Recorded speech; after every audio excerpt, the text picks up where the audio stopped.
Picture this. Your fists are clenched. Your jaw is locked tight. Heat floods your chest, racing up your neck, pounding in your temples. Someone just disrespected you, crossed a line, threw words at you that cut deep. And right now, in this moment, every fiber of your being wants to explode, to unleash, to make them feel what you feel. But here's what you don't realize. That fury building inside you isn't strength. It's a prison, and you're both the jailer and the prisoner. Every second you spend consumed by rage is a second stolen from your life, your peace, your power, the relationships you've destroyed, the respect you've lost, the things you've said that you can never take back. All because in that moment you thought anger was the answer. But what if I told you that nearly 2,000 years ago, ancient philosophers discovered something that modern psychology is only now confirming? A truth so powerful that once you understand it, anger becomes almost impossible, not suppressed, not hidden, actually impossible, because they found the secret that most men never discover. The reason you get angry has nothing to do with what's happening out there, and everything to do with a choice you're making inside your own mind without even realizing it. Stay with me for the next 15 minutes, and I'll show you exactly how to break free from anger forever. Not through willpower, not through breathing exercises, but through a fundamental shift in how you see reality itself. By the end, you'll possess a mental framework that the Stoics used to remain unshakable in the face of insults, betrayal, and chaos. The same framework that can make you the calmest, most powerful man in any room. Because once you understand this, you'll never be a slave to rage again. Here's the first truth that destroys everything you think you know about anger. You believe you're angry at them, at what they said, at what they did, at the disrespect, the betrayal, the injustice. You think the source of your rage is out there in the world, in their actions, in their words, in the unfairness of it all. But Epictetus, the Stoic philosopher who was born into slavery and became one of the wisest men in history, revealed something that shatters this illusion completely. He said that men are disturbed not by things, but by the views which they take of things. Read that again. Not by things, but by your view of things, your interpretation, your judgment, the story you tell yourself about what just happened. Think about this. Two men get cut off in traffic. Same situation. Same driver flipping them off as he speeds away. One man grips the wheel, blood boiling, heart racing, ready to follow that car and confront the driver.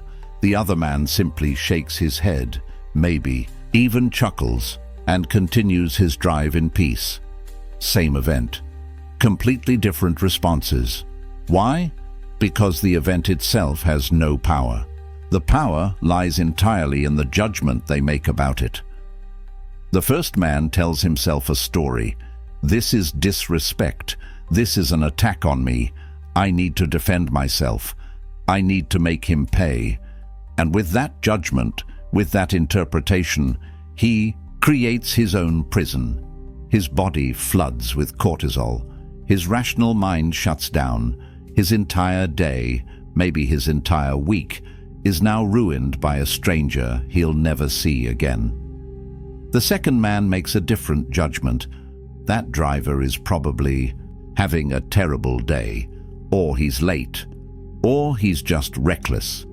Either way, it has nothing to do with me, and with that judgment, he remains free. This is the revolution that the Stoics handed us.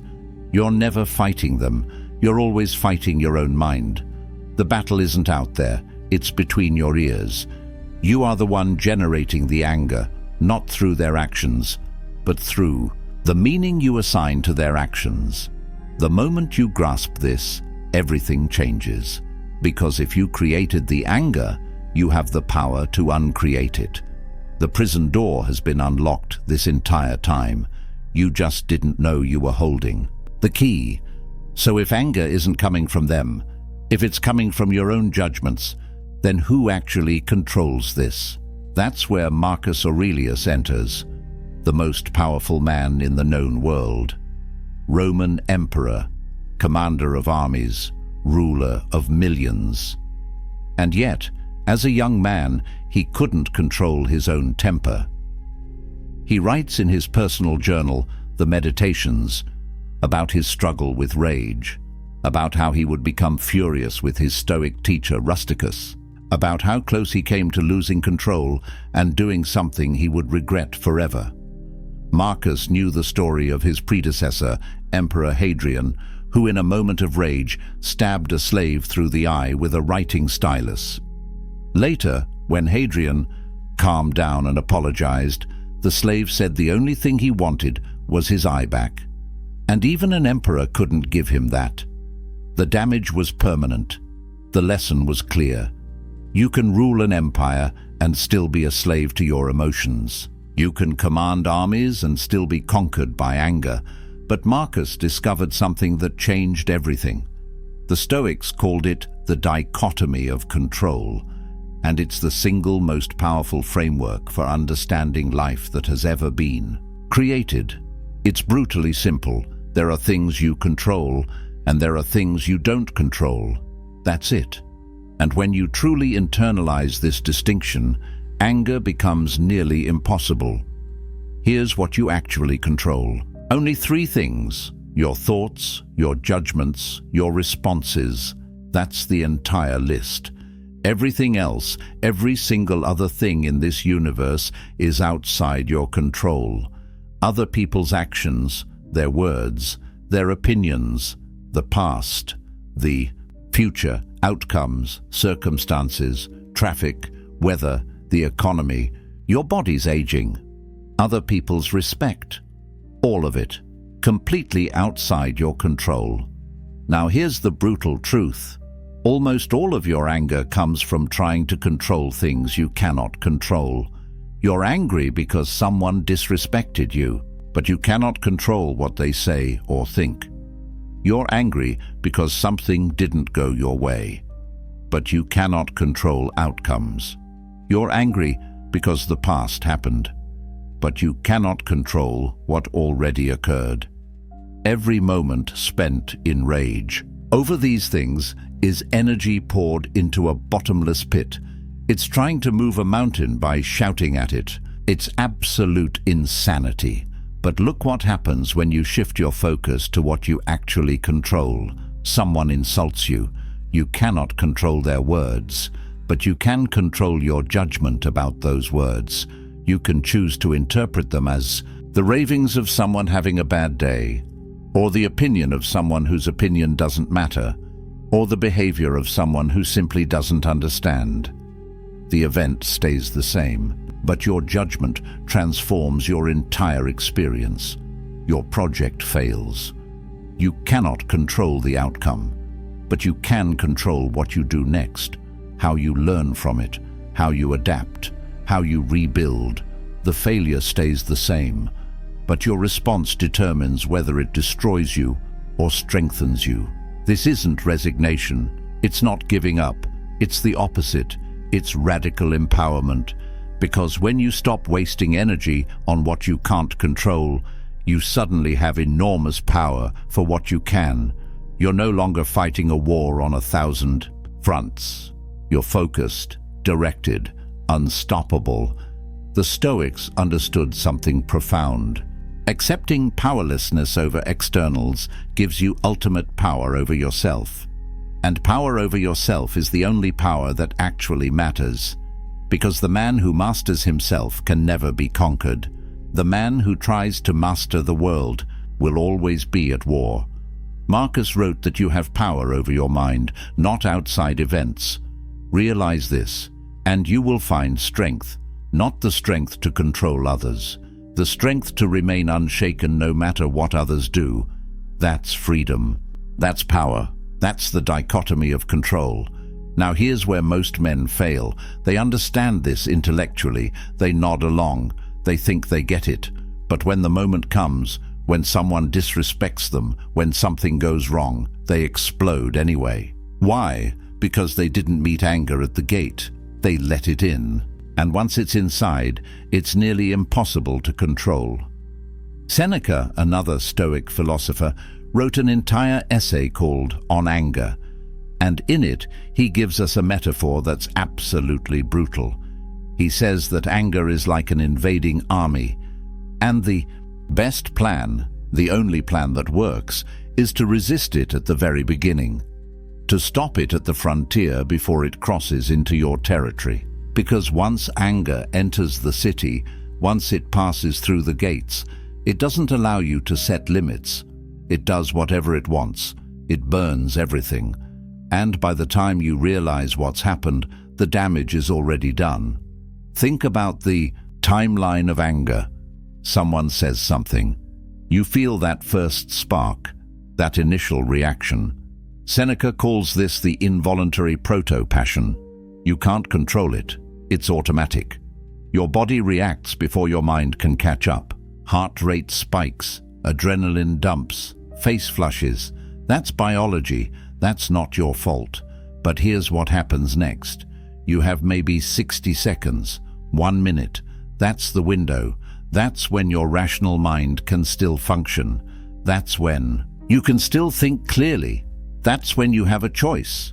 You can either let the anger build, feed it, justify it, fan the flames, or you can recognize it for what it is and let it pass. But if you let it in, if you say yes to that second movement, if you assent to the judgment that you've been wronged and someone must pay, then the third movement happens. Full-blown rage, and now your prefrontal cortex, the part of your brain responsible for judgment and reason, goes offline. You're operating from the amygdala, pure fight or flight. You're no longer human, you're an animal, and everything that happens next, you'll regret. The Stoics knew this. That's why they emphasized what they called postponement. When you feel anger rising, do nothing. Wait, walk away, create space.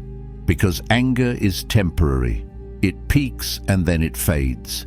But the consequences of what you do in anger can be permanent. Words said in rage can destroy a marriage. A punch thrown in fury can ruin a life. A decision made in anger can cost you everything. Hadrian couldn't give that slave his eye back. You can't unsay the words. You can't undo the damage. Marcus Aurelius understood this deeply. He wrote to himself, "How much more grievous are the consequences of anger than the causes of it?" Think about that. Whatever made you angry, the insult, the betrayal, the disrespect, it's nothing compared to what your anger will cost you. The anger hurts you more than they ever could. Seneca put it even more bluntly. The person who angers you becomes your master, because now they control you. They pull your strings, they make you dance, and you've handed them that power willingly. So here's the first defense. Recognize the physical signs before the explosion. Tight chest, clenched jaw, racing heart, hot face, shallow breathing. These are your warning signals. Your body is telling you that anger is at the gate. Don't ignore it. Don't push through it. Pause. Just pause. Count to 10. Walk away. Do whatever it takes to create that critical gap between stimulus and response. Because in that gap lives your freedom. That's where you're human instead of animal. That's where you choose wisdom instead of chaos. Meet anger at the gate or lose everything inside the walls. But here's the deeper question. Why does anger show up at all? What actually triggers that first spark? And the answer brings us to the most liberating truth in Stoic philosophy. It's not them. It's not what they did. It's your opinion about what they did. Epictetus is absolutely clear on this.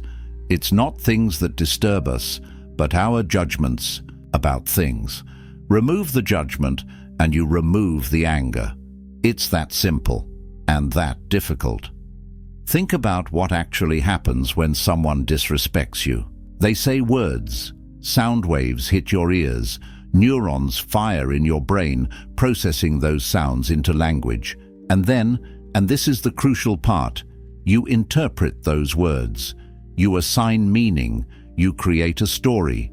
You tell yourself, this is disrespect. This diminishes me. This cannot stand. This demands a response. And with that interpretation, with that story, you create your anger. But here's what's wild. That interpretation isn't reality. It's just your opinion, your judgment, your chosen narrative. Someone else hearing the exact same words might interpret them completely differently. They might see desperation, or projection, or jealousy, or they might not care at all. Same words, different judgment, different emotional result. The words themselves are neutral. It's the meaning you attach that gives them power. So here's the practice. When someone does something that triggers you, catch yourself before you interpret. Before you create the story, before you assign the meaning, just observe the facts. He said these words. She did this action. That's it. No interpretation, no judgment, just raw data. Now watch what happens to your anger. Without the judgment, it has nothing to feed on. It dies before it's even born. Take a scenario. Your colleague takes credit for your work in a meeting. The fact is, he spoke words attributing the project to himself. That's observable reality. Now watch the judgments you could add. Judgment 1. He disrespected me. He stole from me. He's trying to undermine my career. This is an attack. Result: rage, resentment, a desire for revenge. Judgment 2. He's insecure about his own abilities. He needs validation. This says more about his weakness than anything about me. Result: pity, maybe mild annoyance, but no real anger. Judgment 3. In the long run, truth comes out. Good work speaks for itself. My reputation will be built on consistent results, not one meeting. Result: complete calm, strategic thinking about how to address it professionally. Same event. 3 completely different emotional results, based entirely on the judgment you choose. And make no mistake, it is a choice. It doesn't feel like a choice because you make it so quickly, so automatically, that it seems like the anger just happens to you. But the Stoics are telling you that there's always a gap, always a moment where you choose the interpretation. And once you start paying attention to that gap, once you start catching yourself in the act of judging, you realize you've been the author of your own suffering this entire time. This is what the Stoics mean when they say that the obstacle is not the thing itself, but your view of the thing. Change your view, and the obstacle disappears. Someone insults you? Only if you agree that it's an insult. Someone betrays you? Only if you judge that as a betrayal worth your energy. Someone treats you unfairly? Only if you believe that your worth comes from how others treat you. Strip away your judgments, and you're left with neutral events. And neutral events can't make you angry. Only you can do that to yourself. But the Stoics have one more tool to make this even easier. When you're in the middle of it, when you're triggered, when you can feel that anger rising, Marcus Aurelius gives you a visualization that changes everything. He calls it the view from above. And it's simple but devastatingly effective. Zoom out, pull back, see yourself from outside. Imagine you're looking down at this moment from 30,000 feet. From orbit, from the perspective of the cosmos. From that height, how important is this moment? This insult, this slight, this frustration? Will it matter in a year? In 5 years? In 50? When you're on your deathbed looking back at your life, will you remember this? Will you care? The brutal answer is almost always no. It's completely insignificant. It's a tiny ripple in an endless ocean. And yet, you're about to sacrifice your peace, your dignity, your relationships over it. You're about to let it steal your day, your week, maybe more. Marcus would remind himself constantly about the shortness of life. He wrote, "You could leave life right now. Let that determine what you do and say and think. You have a limited number of days, a finite amount of time, and every moment you spend angry is a moment wasted, a moment you'll never get back. Stolen not by them, but by your own reaction to them." The cosmic perspective reveals the absurdity of anger. You're a brief flash of consciousness in an infinite universe. A few decades if you're lucky, and you're going to spend those precious moments raging over someone's opinion, over circumstances you can't control, over events that won't matter tomorrow. Here's another angle Marcus used: the impermanence of everything. That person who just disrespected you, they'll be dead soon.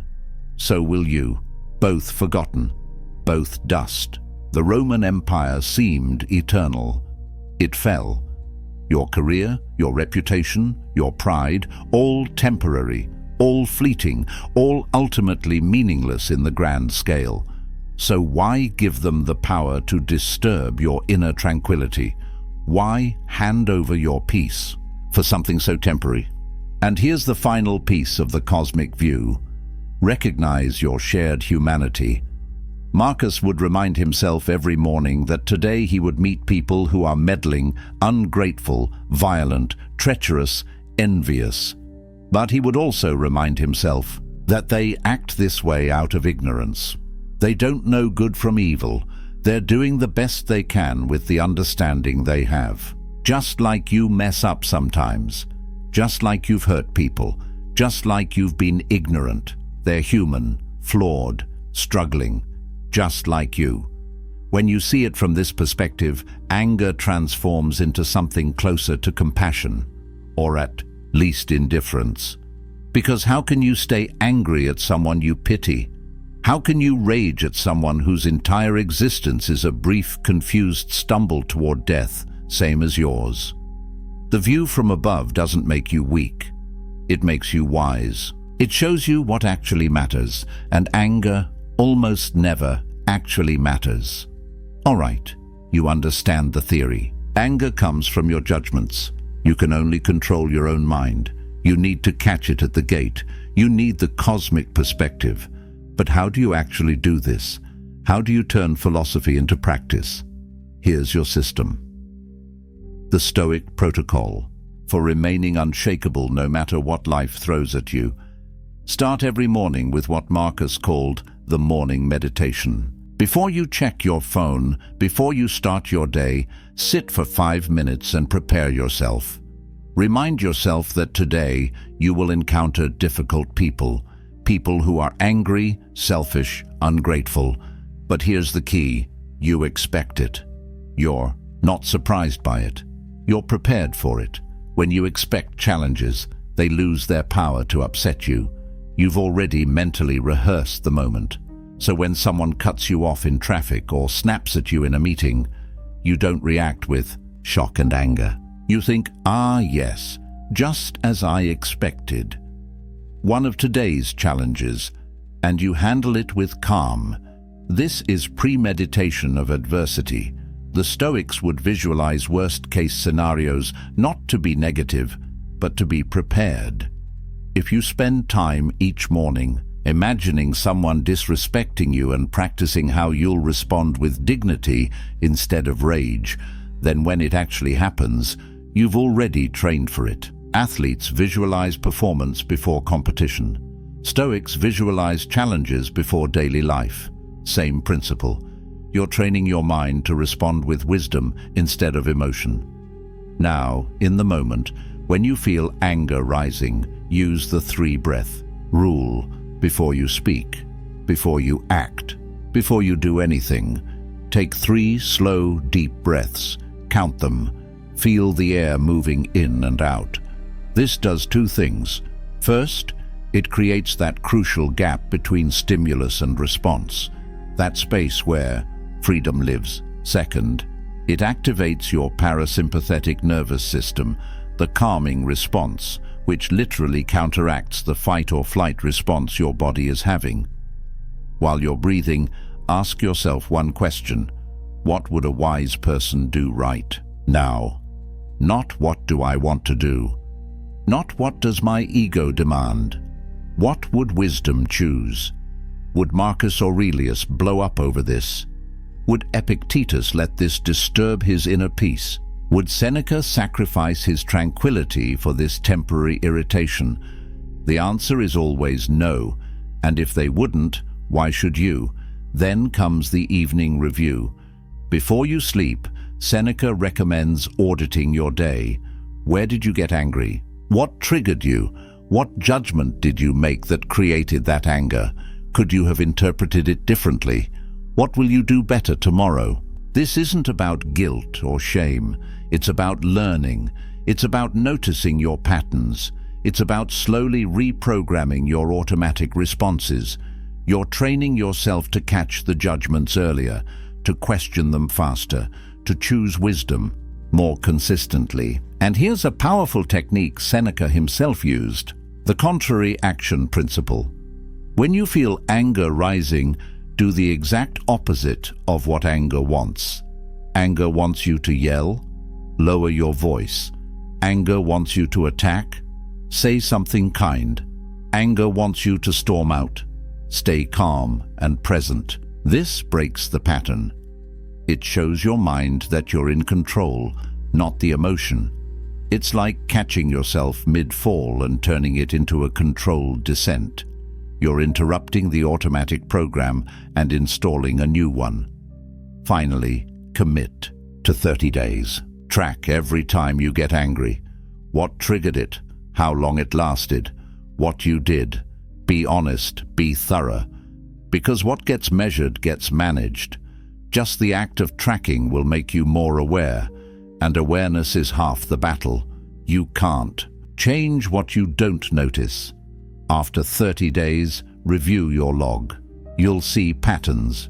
You'll see that most of your anger is over the same few types of situations, and now you know exactly what to prepare for. Progress isn't perfection.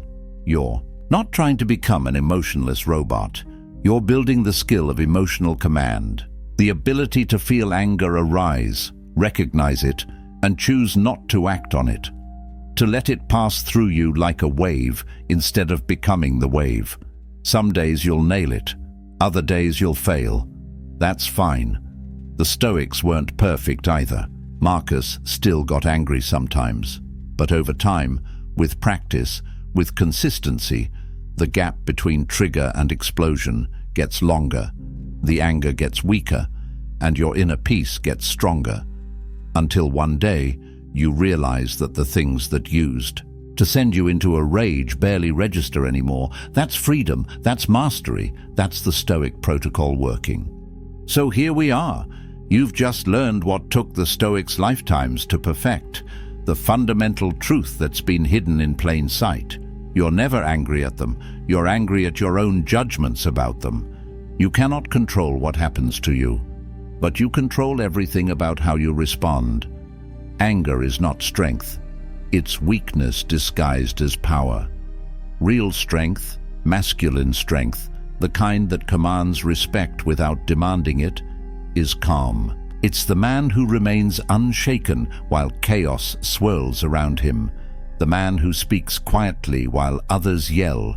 The man who walks away with dignity while others burn bridges. This isn't about suppression. It's not about hiding your feelings or pretending everything is fine.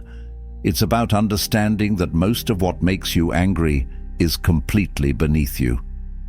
You're letting strangers who won't remember you tomorrow steal your peace today.